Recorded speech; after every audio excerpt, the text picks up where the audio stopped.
It's ugly right now. And you really go back as long as we've done this show, they've had their moments where things have looked shaky. You know, they were 7 games under when they fired Joe Girardi back in 2022. We've dealt with this team in 18 and 19 and 20 when they were a massive disappointment, 21 as well.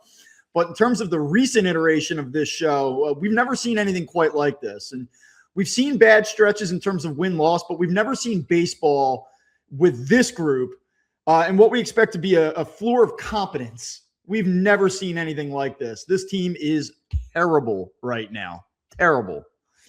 Yeah, and you know, that's the thing that I think stands out to me, Bob, more than anything else, is, you know, the one thing about the Phillies is that in the past they would have a bad week or, you know, bad stretch, but they were always able to kind of get through it, right? They were always able to handle that quote unquote adversity in the moment. They've not had this before, and I just wonder if they have the wherewithal to endure this, because you heard Schwarber last night say, we're not used to this. Yeah. Oh, no kidding. Like, who's used to losing 13 of 21? Who's used to being the worst team in baseball as far as run differential is concerned? Like, nobody is. And I know we can sit there and go, well, it wasn't that long ago when the Phillies were this bad. And yeah, I get it. You know, there was that time in the mid 20 teens where the team just flat out sucked and nobody cared. I get it. But those teams you looked at those rosters and you knew they were bad. You look at the Phillies roster and you say, what the hell's going on? Like, that's the difference between the two.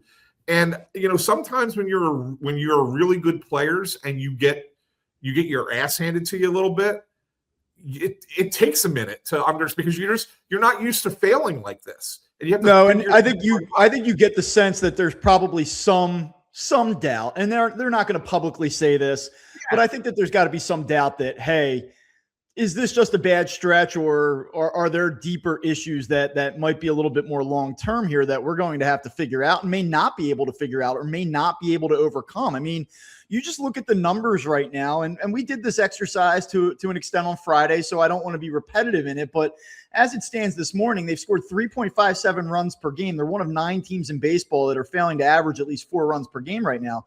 They're scoring. They're 26th in the sport. They have a 4.84 ERA, which is 28th overall. And then their defensive run saved, credit to them, they're now the 3rd worst in baseball. The Twins and Marlins have leapfrogged them in terms of their defensive incompetence. So they have that going for them. But when you look at their inability really to do anything, not just well, but even at league average, it's not a surprise that they have the worst run differential in the sport right now. And it's not a surprise that there's got to be a little bit of panic. And I got to tell you, I saw it Saturday night. And like I said, I was down there last night, and there was no juice in that stadium. And you could try to attribute that to the weather last night.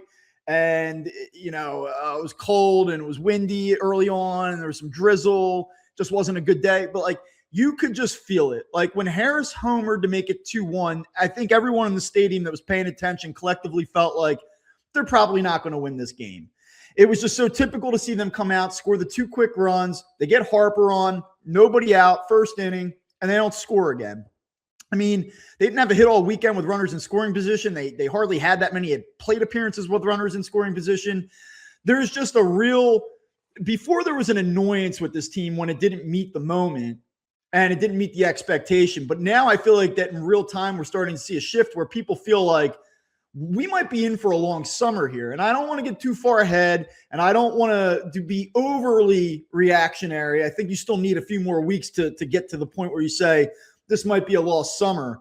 But I don't know how you ingest the first 21 games of the season and not at least allow for the possibility of it.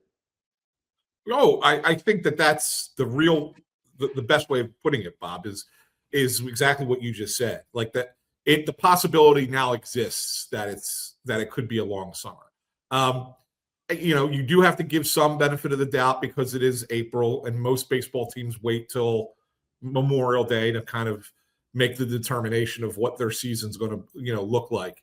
But you're right. Like, this is glaring. This is, you don't just, it's not like they're, running into some like repeated bad luck. Like it's like you sit there and go like, oh man, great defense against them, or robbed a home run, or you know what though? Like, and I actually did want to say this today, and I only want to say it for a few seconds because the Phillies' failures this season are entirely on the Phillies. Whether it's ownership failing to go above and beyond in terms of spend, whether it's a lack of creativity from the front office, whether it's a lack of player accountability, whether it's a lack of juice coming from the dugout, from the manager, whatever it is, right?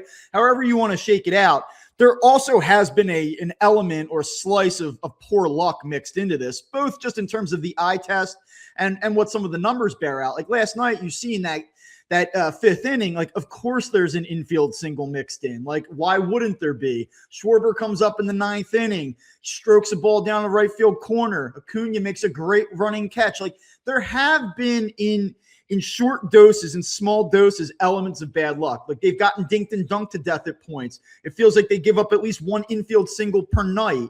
Like, there is an element of bad luck. And I know we talked a little bit about it on Friday, but like, I will just say this is in terms of the pitching, right? Like, and I don't want to make excuses for them because I think that I think anybody that listens to the remainder of this show will not feel like I made excuses for them, but I will just say this in fairness. When you look at that ERA, again, 4.84, opponents are hitting 272 against them this season. It's the highest opponent's batting average in baseball right now. But again, a 353 batting average on balls in play. That leads Houston, the second most unlucky team in terms of that metric, by 31 percentage points. This team's expected ERA per StatCast right now is 3.44. That would be third best in the sport. So they have the third worst ERA, but by certain metrics, it should be the third best. Like, there is variance, and there should be a regression to the mean here where things start to shake out for them a little bit on the pitching front.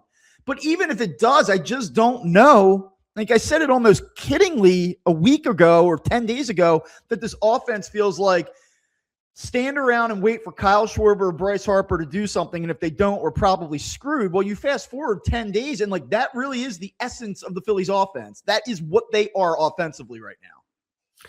Yeah. And look, you just gave more positivity than I thought I was going to get from you today, in all honesty.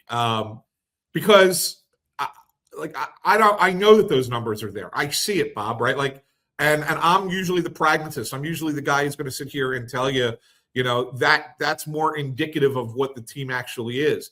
And it very well may be that that's the case. But what I'm seeing is different. Like in the past, I've been able to justify some of those deeper analytic numbers and sit there and go, yeah, I think those are telling you something about the team. Right now, I think those deeper analytic numbers are telling you something that, yeah, are they better than an 8-13 team? Yes. But there are enough problems there that you sit there and go, but they're not the complete converse of it, right? It's not like they should be 13-8. It's not like they should be better than that, right? They have probably played to the point where you sit there and go, is this a 500 team? Like this is a 500 team right now.